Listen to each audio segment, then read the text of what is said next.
Will you ever trust again after narcissistic abuse? That's a biggie, and I'm gonna get into that in just a mo. I'm Laura, a somatic coach. I run Salt Sisters, and I help women rebuild self-trust after narcissistic abuse.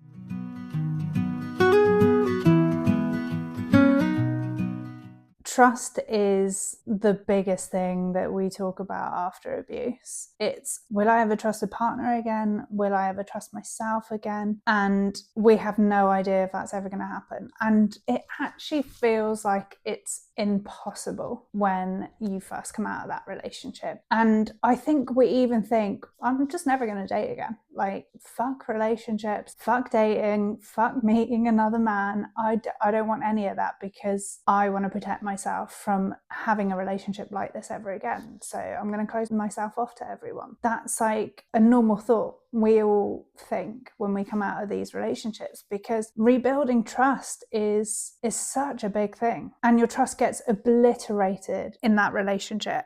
I cannot begin to describe the complete loss of trust that you go through in that relationship. There is so many levels of betrayal. Like, when you come out of it and you find out about the narcissistic abuse cycle, you find out about love bombing, devaluing, discarding, hoovering, all these like things that go on, and trying to unpick whether your partner was conscious of doing all those things, whether it was like a thought out plan, whether what you experienced was ever real, like the memories of going away on trips together, of having date nights together, of laughing at things, like all of that. You don't know if it's part of a system, a part of like a grand scheme that they had, or whether it was like genuinely real. It is so fucked up to try and understand what was real, what was fake, what was a lie, what was the truth. And yeah, I've got chills talking about it now, just reliving the whole thought of how much like my trust was just destroyed. I thought, is everyone an abuser?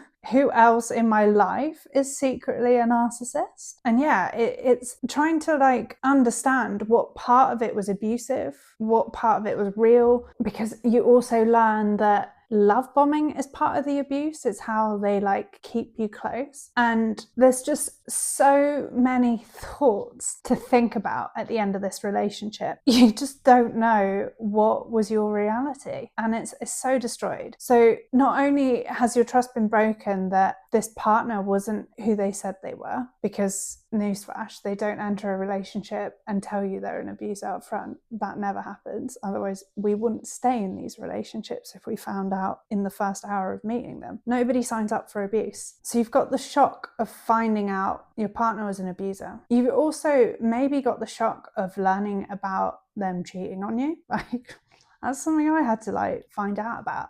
I found out my ex had been cheating on me within being together for the first few months. I don't know exactly when, but girl got some receipts from other people who had slept with him, who had dated him. Like, it all came out of the woodwork. It's like every level of trust that you've had broken makes itself known with everything you learn about abuse. So like, how do I explain this? So learning that your partner was gaslighting you, your trust gets broken. Learning your partner love bombed you, your trust gets broken, because you think, oh, so you never actually loved me? You were just trying to like control me? Learning that they're a cheater, your trust gets broken. Learning the silent treatment wasn't just like an argument, it was a psychological thing to get you like chasing after him. Another level of broken trust. Learning that your friends thought it was a really unhealthy dynamic, and they thought your partner was treating you really badly, but nobody said anything, or they did, but you just weren't willing to hear it. Another layer of trust is broken. So there's just so many things that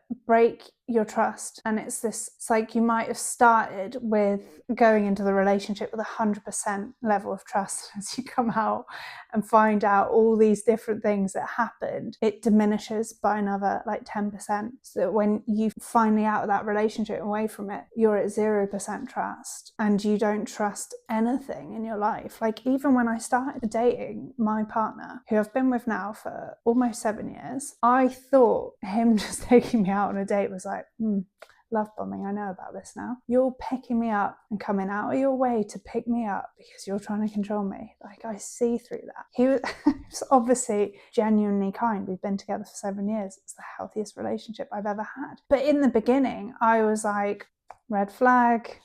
He paid for the food.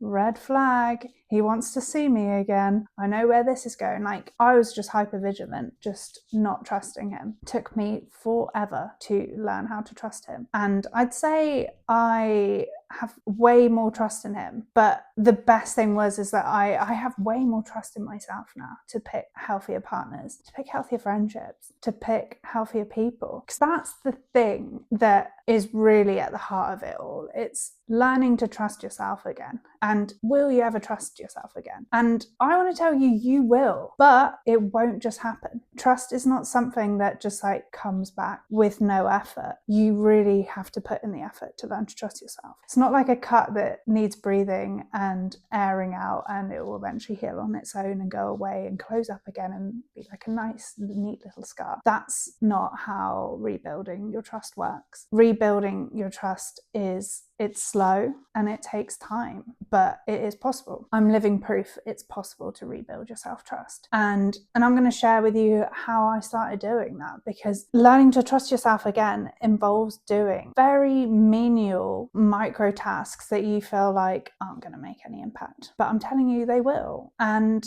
you need to start off with baby steps and following through on like little acts where you can trust yourself. And there are lots of ways that you can start playing around with this. Really low stakes ways that are a way of like testing your trust for yourself. And because I'm a somatic coach, a lot of it involves knowing what's going on in your body at the time that you're doing it. And one of the ways you can start building trust is by literally doing cold water swimming, cold water plunging, cold, awful showers. Because the reason why those things help build your trust is because you are putting yourself through a really uncomfortable experience and you are relying on your future self to be able to handle that and to be able to stop at the right point where you're not going to get like hypothermia, for example. So, for example, just turning the shower to freezing cold water and staying in it for, 20 seconds too long, coming out of it, you are literally teaching your body to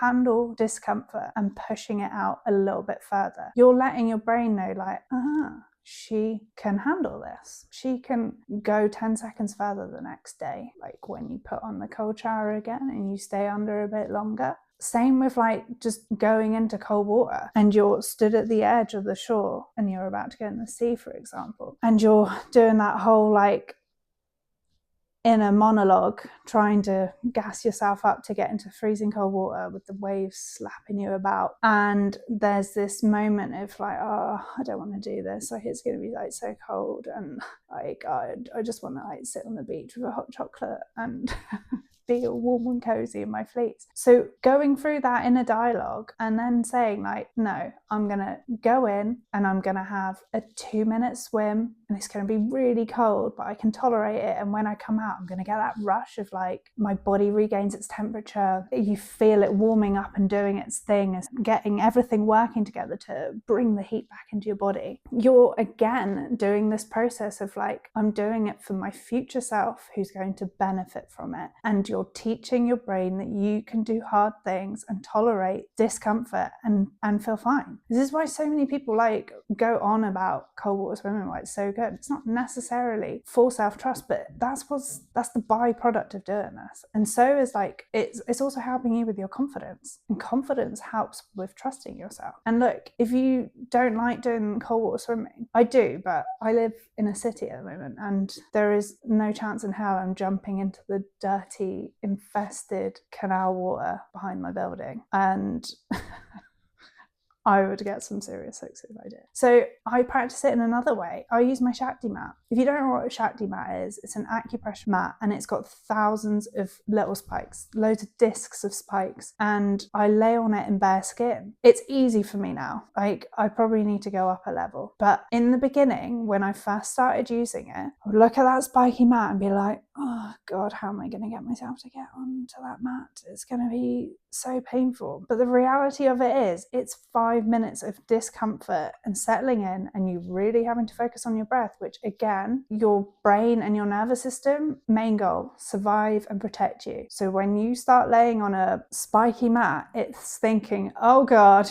we're in danger. Let's like kick into fight or flight. Breathing's going to start getting really heavy. I'm going to try and get you off. Your muscles are tensing. So when you do the opposite of what your biology thinks you need to do, and you stay on there and you start slowing down your breath, you start noticing your body. What are your shoulders doing? Are they up to your ears? Can you soften them? Can you actually spread your body out a little bit more, flatten your back out and get comfortable onto this mat? You're again teaching yourself to stay with discomfort and prove to yourself that you're going to be fine. It's not going to lead to disaster. You're not going to stay stuck, trapped with a spiky mat on your back.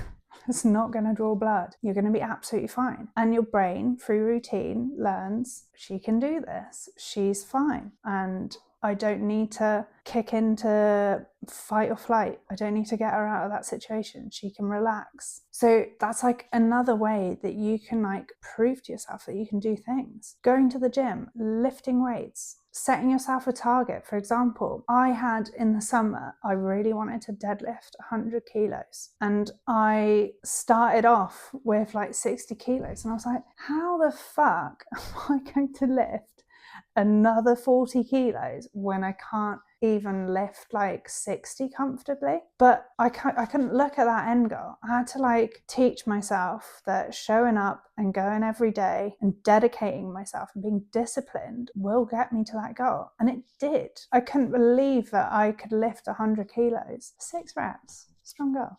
So with weight training, again, you're proving to yourself that you do the things that you say that you're going to do. You're following through on the promises that you make and delivering. And this is how you start building trust in your ability and what you can do. And you can do it with like anything. These are just some ideas like I've come up with now, and they're mostly free. I mean, jumping into cold water is free. You can do that anywhere. A Shakti mat isn't, but I don't want to get into cold water every day.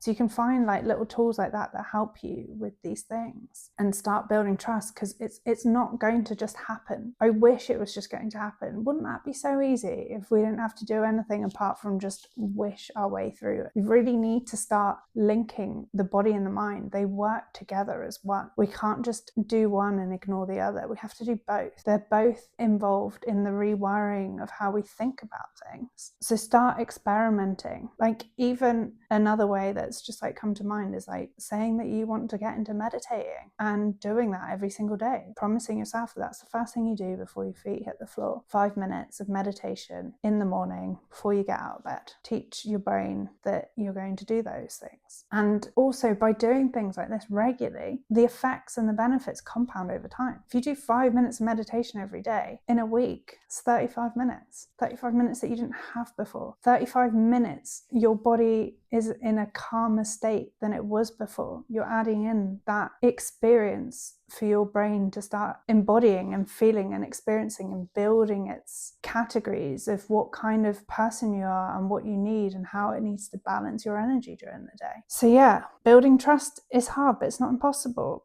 But it does require intention and doing something. It requires you being active in the role of building your self-trust, because it's just not going to come on its own. You need to be doing the thing. If you want some more ideas for working somatically and starting to understand your physical and emotional cues, then I'll link my boundary blueprint. Again, boundaries, really great for building self-trust, because if you can learn to say no to things that you don't want to do, or you can learn to say yes to things that you do want to do, that's all part of building your self-trust as well. So it's a 20-page guide, and it will walk you through little exercises, nothing overwhelming. Everything's broken down into like bite-sized chunks, because I know how overwhelming it is to start learning all this stuff, and you need a gentle introduction to these tools. And somatic work is slow, but the benefits of doing it regularly are massive, and they will compound over time if you put in the graft to do it.